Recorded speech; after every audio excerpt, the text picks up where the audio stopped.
La mort de Jean-Pierre Pernaut a été une déchirure pour Dominique Lagroux sans père. Lorsque la star du JT de 13h de TF1 disparaît le 2 mars dernier, à l'âge de 71 ans, la journaliste lui rend un hommage vibrant sur la toile et dans la presse. Jean-Pierre Pernaut, cet amoureux des Français et des régions, si proche des gens. 3 semaines après sa disparition, on apprend dans les pages du journal Libération paru vendredi 25 mars, que Dominique Lagroux sans père a songé à prendre le relais au départ de JPP le 18 décembre 2020. Toutefois, la direction de TF1 lui préférera Marie-Sophie Lacaro, débarquée tout droit de France 2. Une source révèle ainsi: Thierry Tuillier, le patron de l'info de TF1, avait Marie-Sophie Lacaro en tête. D'autant que s'y est une prise de guerre. Lacaro pilotait le 13h de France 2 qui ne marchait pas si mal.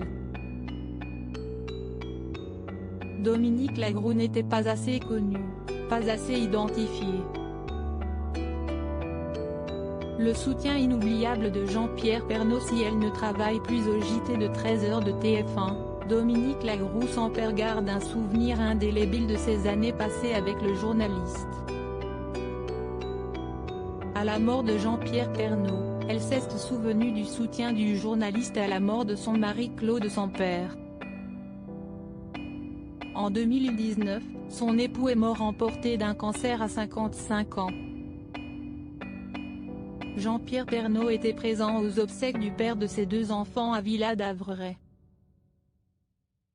Il n'a pas lâché du regard ma fille et mon fils, peu importe si les larmes coulaient sur son visage, saluait-elle sur Twitter. Une empathie, mais aussi une force qu'elle avait particulièrement soulignée. Jean-Pierre n'a pas manqué de courage, même si est vrai qu'il m'a dit, il n'y a pas très longtemps, qu'il avait été très con de ne pas avoir arrêté de fumer plus tôt. Pas le courage. Loading widget.